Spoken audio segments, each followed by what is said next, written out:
Today for Devotions with Daniella, we are reading from the second book of Daniella, a chapter which the Spirit shall guide us. Recently read that one. Ooh, financial isolation. This is in the isolation chapter. High control groups know exactly what they're doing when they keep members hungry, scared, poor, tired, pregnant, and busy. They're ramping up members' dependency by creating a cycle of exhaustion, stress, and financial strain that makes leaving feel impossible. Economic control plays a massive role here.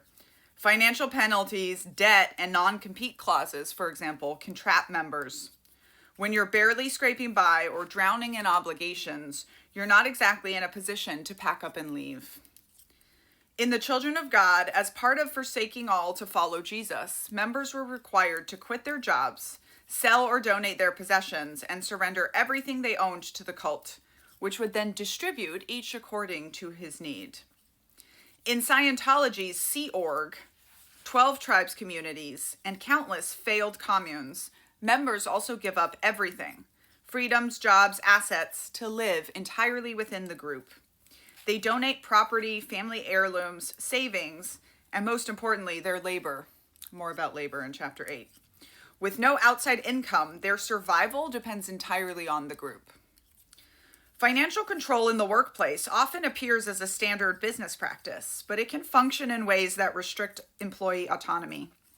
Non-compete clauses, for example, limit where and how workers can use their skills after leaving a job.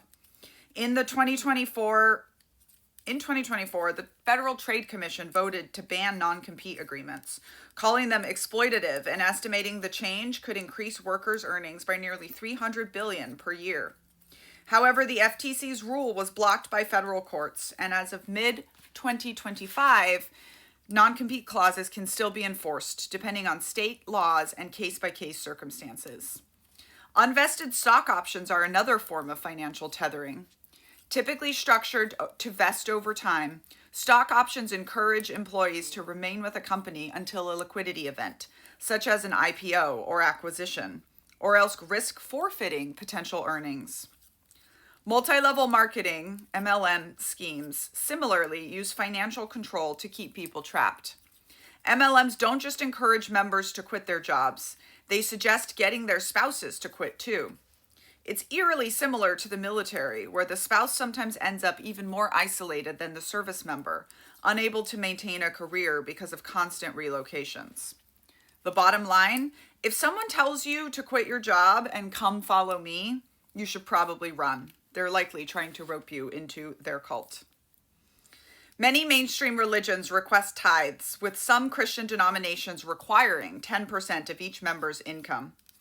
Mormons must tithe to maintain full membership and be allowed in temples. And Pentecostal and evangelical churches often make tithing a requirement for leadership.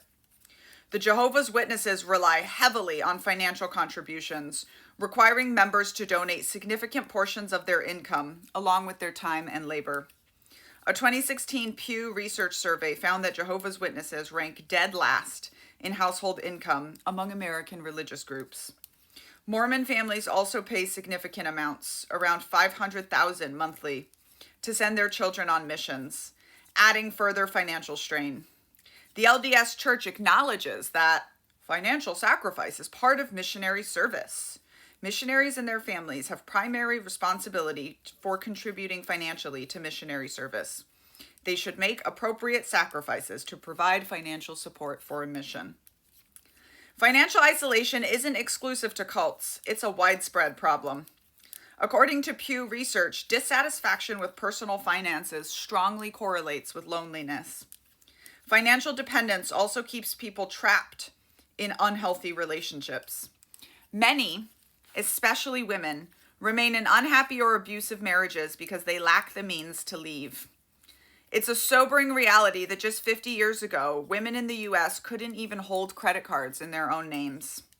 The necessity for the Equal Credit Opportunity Act in 1974 and the determined activism of the women behind it underscores how control over financial access has long been used to limit people's autonomy. Gaining control of your own finances also means reclaiming agency, stability, and the power to choose your own path. Today, financial control can be seen repackaged online in the Tradwife influencer. Picture pastel-filtered Instagram feeds about women baking bread, folding laundry, and waxing poetic about traditional values. These women glamorize 1950s-style domesticity, complete with perfectly styled aprons and a big helping of nostalgia for the good old days, pitching financial dependence on a husband as empowerment. The aesthetic may seem harmless, but the message is clear. Give up financial independence and embrace economic reliance. This romanticized version of dependency ignores reality. When marriages collapse, many women are left with nothing. Worse, it downplays that financial control is common in abusive relationships. For women, leaving can feel impossible because of the financial fallout of divorce is terrifying. Living on one income, especially if you have little to no work history, covering legal fees, starting over, it's a daunting challenge that can make the idea of staying, even in harmful situations, seem like the safer bet. Tia Levings, in her memoir, A Well-Trained Wife, My Escape from the Christian Patriarchy, delves into the mechanisms of financial control within high-control religious environments. And by the way, we have hard copies of Tia Levings' memoir, A Well-Trained Wife, signed, attached here, with a cool sticker. She says Christian fundamentalism and the Tradwife movement often keep women financially dependent by limiting their access to personal finance, employment, or education, which makes it difficult for them to escape.